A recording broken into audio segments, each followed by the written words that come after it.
Hey there folks, over the years you've probably seen Beats Solo on your headphones on a lot of people's heads. They're one of the most popular headphones of all time, and this is the latest version of them, the Solo 4, which initially come in black, pink, and the blue I'm holding here. I'm going to tell you what's improved about them and what's not, and how they compare to some other models, including Beats' own over-ear Studio Pro headphones. Let's do this.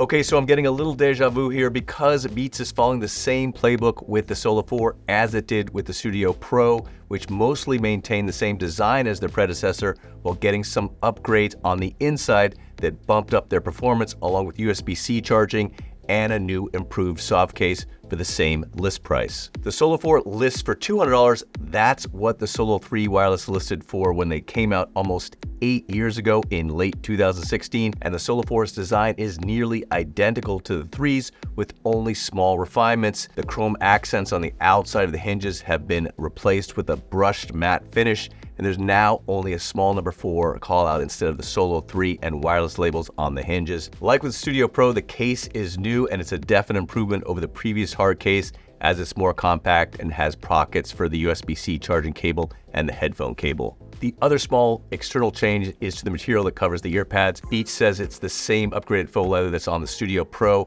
It's supposed to be more durable and help you get more life out of the ear pads, which unfortunately aren't replaceable. From what I can tell, it does seem like the ear pads will hold up well over time, but I tend to treat my headphones better than some people I know, like my kids. As I said, these are on-ear headphones, which typically aren't as comfortable as over-ear headphones, but they are more compact and weigh less. These weigh in at 217 grams or 43 grams less than the 260 gram Studio Pros. Like the Solo 3 wireless, the Solo 4 are relatively comfortable for on-ear headphones with nicely cushioned ear pads. They do clamp a little, but I was okay wearing them for longer listening sessions. That said, I find the Studio Pros overall more comfortable. Like previous Beats headphones, the Solo 4 has physical buttons to control playback and volume. They're on the left ear cup and are easy to use. Nothing new there. When I first heard the rumors that Beats was bringing out the Solo 4, I was curious whether they would have active noise canceling, because it's a feature you'd expect in a $200 headphone these days. The Solo 3 wireless didn't have it, but the step-up Solo Pro, which was discontinued in late 2021, did. While the Solo 4 remain true to their roots and are not equipped with ANC,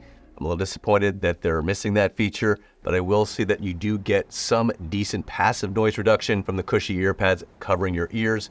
I wore them in the New York City subway, and while they didn't muffle the noise as much as a good set of noise-canceling headphones would, they did block out a fair amount of sound. Another missing feature is ear detection sensors that pause your music when you take the headphones off your ears and resume playback when you put them back on. A lot of headphones in this price range, particularly over-ear models, have it. Alas, the Studio Pro are also missing this feature, so this is obviously an area where Beats is cutting corners.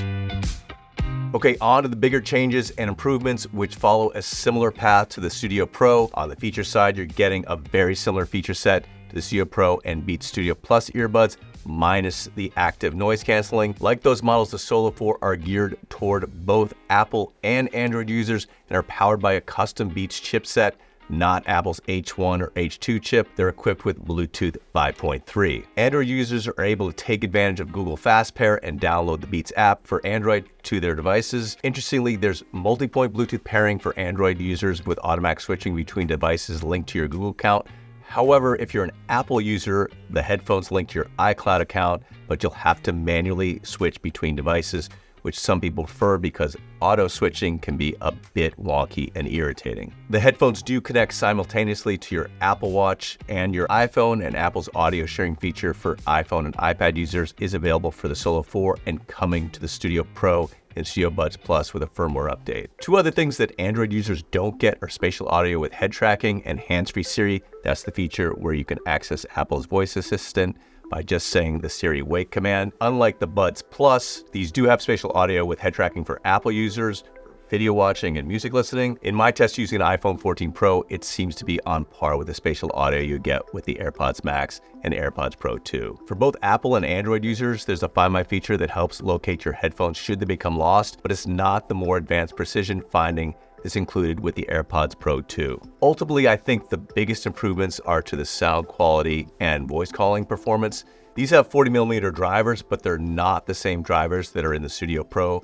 But Beats told me they revamped the acoustic architecture to help reduce distortion and automate the production process to improve consistency from unit to unit.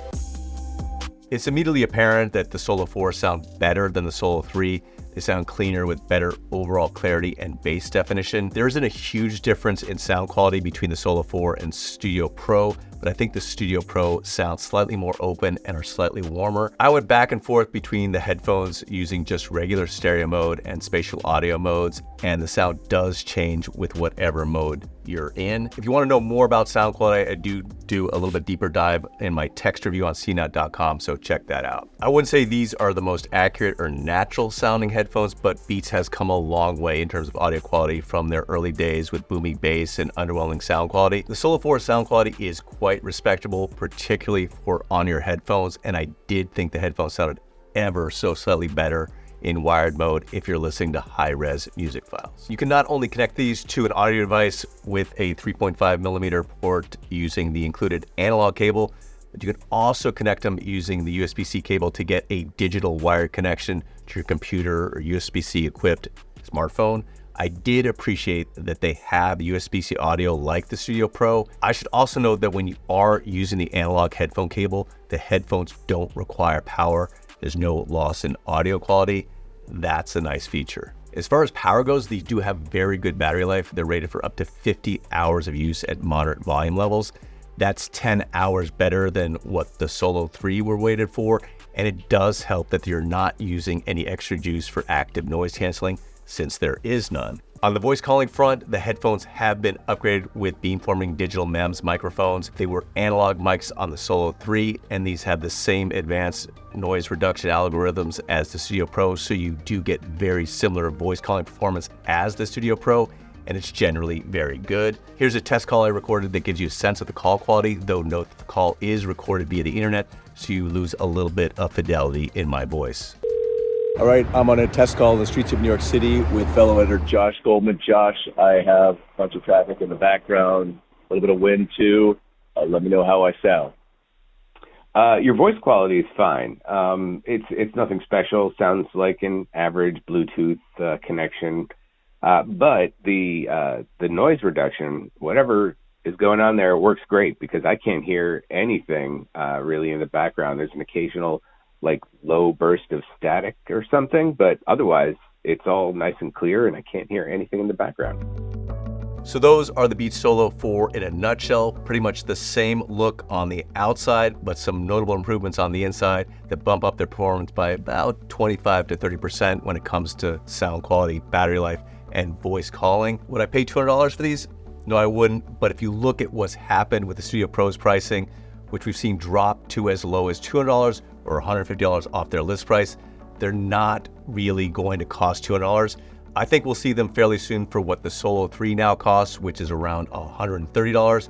They make a lot more sense at that price, particularly if you're looking for a more compact on-ear headphone and don't need active noise canceling. This is where you'll see competing on-ear headphones like JBL's $130 Live 670 NC and $100 Tune 670 NC, both of which feature active noise canceling and also sound good.